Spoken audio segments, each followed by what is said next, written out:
ingredients matter. That's why Herbal Essences is packed with naturally derived plant ingredients you love. And none of the stuff you don't. Our sulfate-free collections smell incredible. And leave your hair touchably soft and smooth. Herbal Essences. Hello, I'm Clay Aiken. And I'm Ruben Studdard. And we're spilling the ET. Oh, we see you, Velvet Teddy Bear. Tomorrow on ET, the Idol alums get real about their 20-year friendship. So what was your first impression of me? My honest first impression of you was, this guy is a Mac. If my antidepressants weren't working so hard right now, I'd probably be crying. Happening now. From the day he was born, he was a special kid. A UIW student tragically killed in a car crash over the weekend. We were there as the Cardinals community came together today to mourn the loss of Joseph Banales, as there are still many questions surrounding his death. And I'll be out live giving away Fiesta medals again. I'll let you know how you can get your hands on one. And I'm going to talk about this weather, how it's going to be changing, including some rain chances and a cold front in just a bit. One big hole causing big traffic problems on Calabar Road. We're going to tell you what accidents it caused and what the city's doing about it.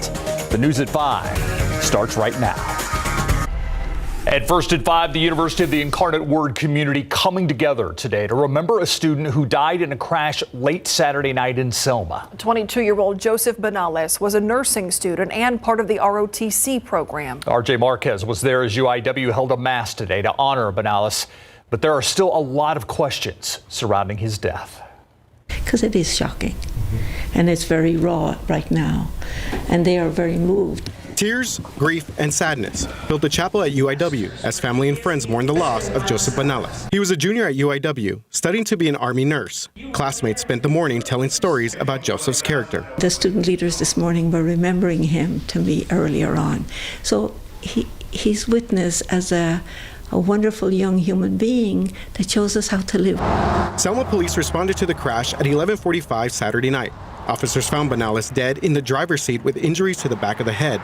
His family believes he was the victim of a road rage incident. The police have a partial plate number, description of the car. We're hoping that with the media publicity that they'll find who did this, because that person got to go home to his family and Joseph did it. And while police investigate his death, his family is sharing what they say made Joseph a special person. We always knew he was special to us, but it's such a blessing to see how special he was to his peers. He loves serving and leading and just helping other people, and that's so great to hear his friends say how much that he meant to them. And the university tells us that they will have services available here for people dealing with the loss of this young student's life. That includes grief counseling and spiritual counseling here on campus for all UIW students and staff.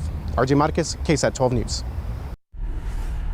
How much is your water bill? People in Jourdanton aren't happy about theirs. That's why tonight the Jourdanton City Council is meeting to discuss high water bills. Yeah, we've been getting emails from customers showing bills racking up into several $100. So our Lee Waldman is in Jourdanton this evening. And Lee, the mayor or the city manager are saying there are a couple of factors at play here. Yeah, all of it centers around the fact that the city of Jourdanton is working on improvements to its water system, including its water meters. Now, we did just get some new information just before 5 o'clock from the city. They said according to an audit that was completed this weekend, the city has lost $226,000 in unbilled and no longer collectible revenue because of those outdated water meters. City manager Bobby Martinez says that the majority of the water meters throughout the community have surpassed their expected lifespan. So the city has been working with Accurate Meter Supply and Master Meter to transition to new smart meters for its 1,764 customers. At this point, they're 95% of the way done. However, with this transition that's been happening since last year, the city has found it's been underbilling for water consumption. That means some people had been underpaying for the water they're using. These high bills some are getting now are coming from what Martinez is calling more accurate readings and back billing for past water usage since the start of 2023. According to the Texas Constitution, a city has a fiduciary responsibility to collect the monies that it's due, and And we need it to keep our financial books in order because we have a lot of infrastructure needs, whether it's water and wastewater and or streets. Martinez says he believes all issues should be resolved at this point, but if customers believe their bills are still inaccurate or are too high, they can email utilitybilling@jourdanton.org. Now, tonight, City Council is expected to discuss waiving back billing for the past year period and providing refunds for customers who had been overcharged. That City Council meeting is starting at 6 o'clock. We'll have an update for you tonight on the Night Beat. Live in Jourdanton, Lee Waldman, KSAT 12 News. Thank you, Lee. We'll see you at 10 o'clock. Well, a home destroyed by a fire this afternoon, and firefighters aren't sure what caused it. They tell us flames took over the attic and the roof of the home on War Cloud near Pearsall Park on the southwest side. It happened about 2 this afternoon. You can see there's not much left. According to firefighters, neighbors called 911, kicked the door down because they thought someone might have been inside the home. Turns out no one was there, but a small dog was rescued. The home sustained heat, smoke, and water damage. Fire crews say the family's relatives are stepping in to help. It is a tough problem to tackle, the issue of homelessness. For years, the city of San Antonio has come up with different approaches. Well, now they have $14 million to put toward finding long-term solutions. The Department of Housing and Urban Development awarding the money to Opportunity Home San Antonio this afternoon. It's expected to go a long way. The funds will help develop more housing with on-site supportive services, street outreach, and helping people find the right kind of affordable housing. I think homelessness is a significant issue, and it's one that we are working hard to address as a community. We've seen an increase in unsheltered chronic homelessness since the last point in time count. So resources like these will really help us trend in the right direction rather than seeing continued increases. You can learn more about the Housing Choice Voucher Program and how to apply for assistance at homesa.org. The gas prices have been on a roller coaster. They're about to go back up, it seems. That's according to AAA. Right now, the average prices of a gallon of gas across the country, $3.67. Gas Buddy and AAA believe oil prices are to blame. OPEC has production cuts in store for May, and that has pushed the price per barrel to about $80. AAA shows the national average for a regular gallon of gas in Texas is currently $3.63. In Bexar County, it's nearly 30 cents less at $3.35 a gallon. All right, check this out. This is what happened on the west side today. A stretch of road fell out from underneath a driver on Culebra. This huge hole formed and fast around 11:30 this morning on Culebra, just past North General McMullen. A bystander, Tony Garcia, shared that video with us that shows just how deep that hole is. This caused a wreck involving an SUV and a pickup truck. I just heard a big boom, and I just thought, just like anywhere else, it's just a regular traffic accident. But I come to find out, as I got closer, it was the pothole. This is more than a pothole. More than a pothole. Luckily, no one got hurt. I talked to the driver of that SUV off camera. He told me he was directly behind a garbage truck headed east on Culebra. He said the road caved in after the truck passed over it, and then his SUV went nose down into that hole.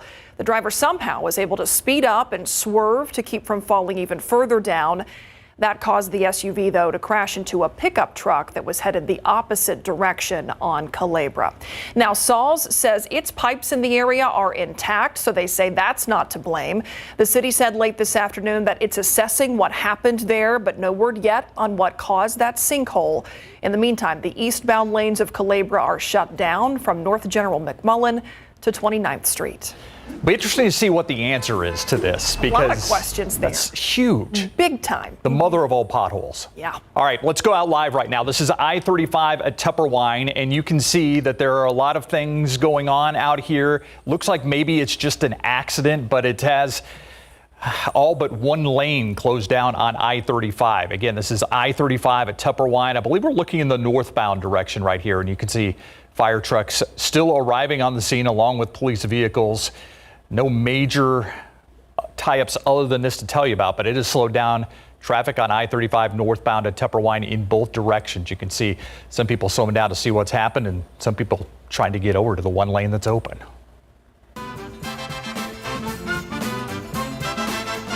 Well, the countdown is on. We are just 2 days away from the start of Fiesta 2023. Some of the festivities are already in full force. See, countdown's on. We're proving it right here. That includes our medal giveaways today. Adam Caskey joins us live from the YMCA off Henderson Pass. That's near Highway 281, Loop 1604. Adam, we're in traffic hour, of course. Anyone who wants to head out there and snag a medal, how many are you giving away today? When's the next chance if they don't make it out?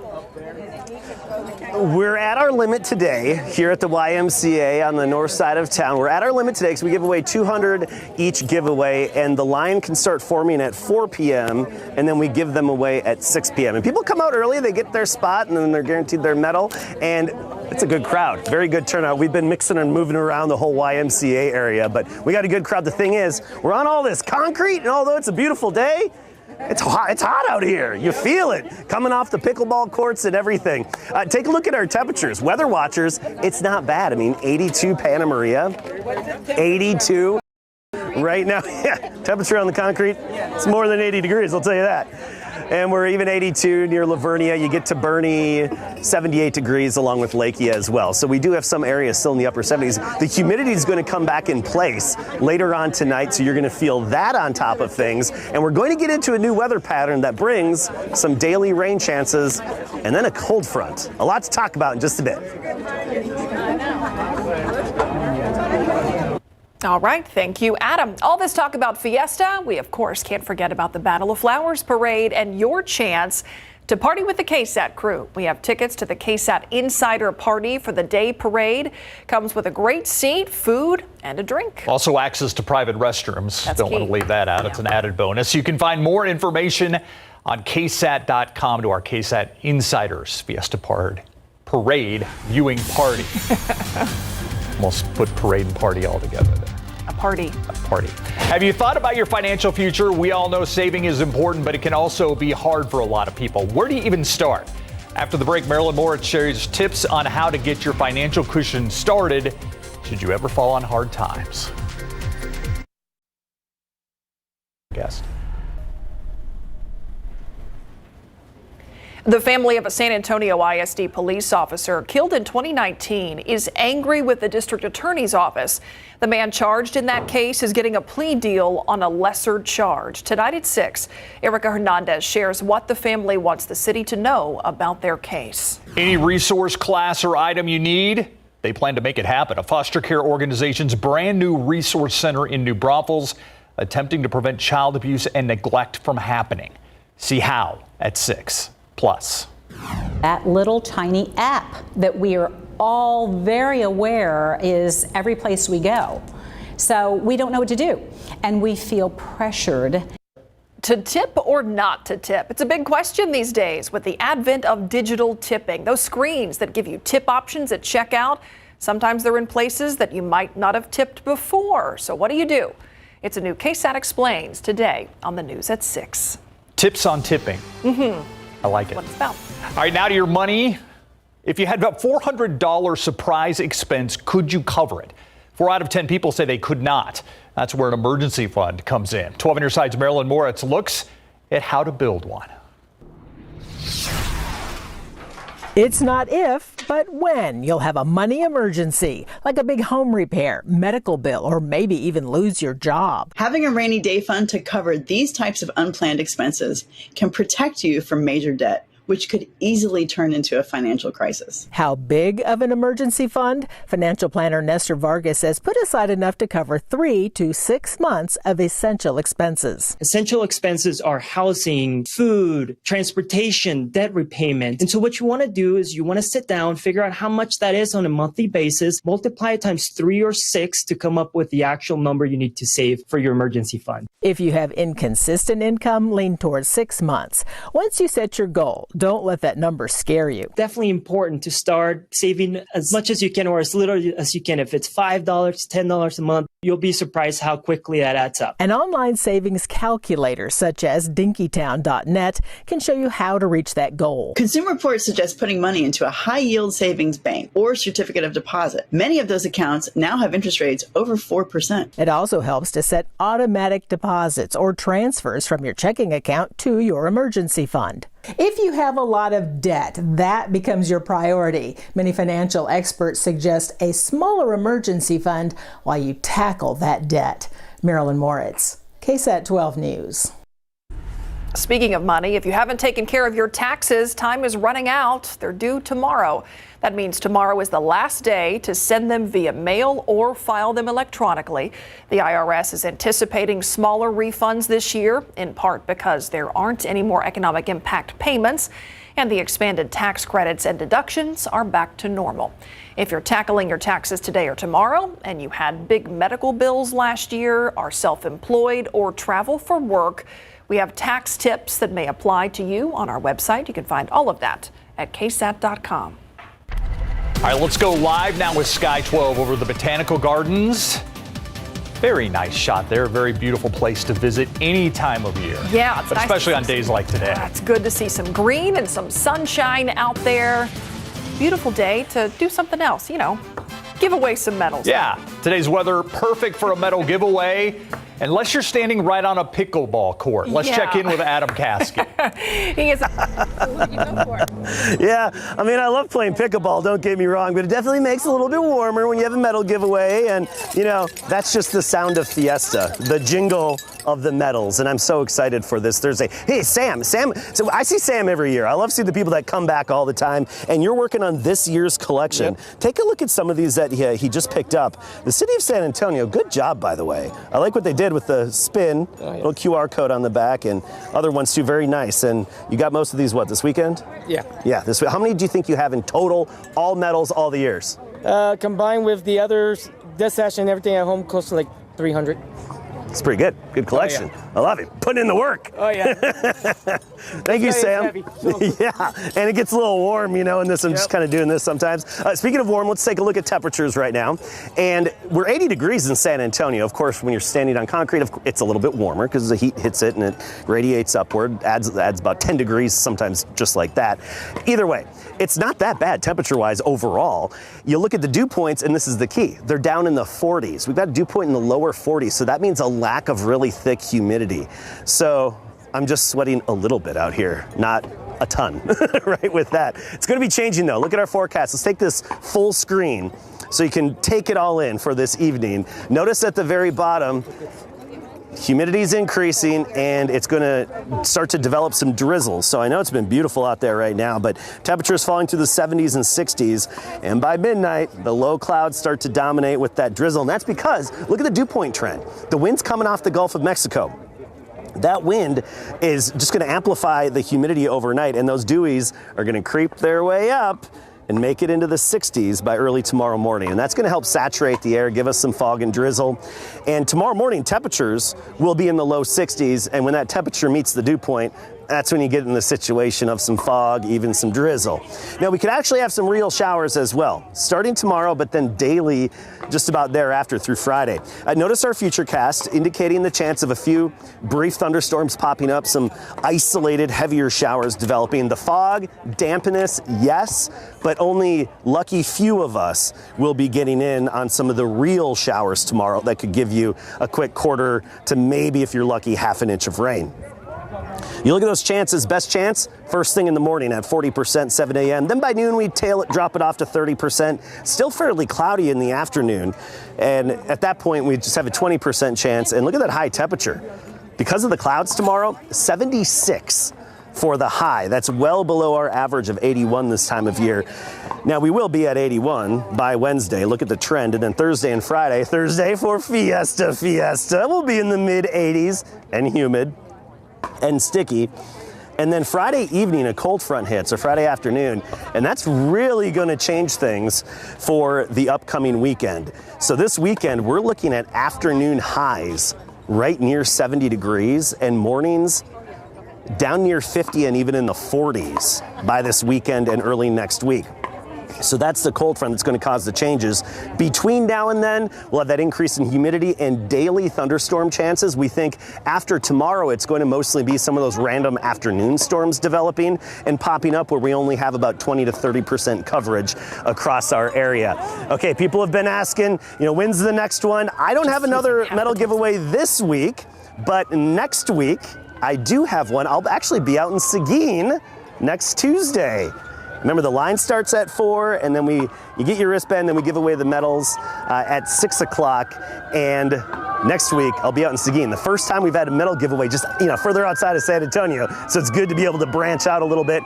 That'll be on Tuesday in Seguin. We'll have more information on that later on this week as we get closer to that event. Otherwise, I'll be back at 6 o'clock for more fun. We're going to do some raffles and have some more fun and do some photos. Woo! Viva Fiesta! All right, thanks, And he's Adam. excited about pickleball. I know, we couldn't help but listen to the volleys in the background the whole time. Well, at least one of us with a tennis background. Yeah, exactly. When you're Myra Arthur, Okay. high school Larry. renown, High school renown. Yeah, People know about your tennis game. Yeah, exactly. The only people who talk about it are you. Yeah, it's true. All right, let's talk about a Spurs rookie that impressed. Yeah, Malachi Branham, and you know what, him and some of the other young Spurs, they really wish they were in the playoffs right now, but I feel like it's not going to be much longer until we see these young guys playing in the second season, and Ja Morant's injury could mean he's not available for the second game of that series coming up.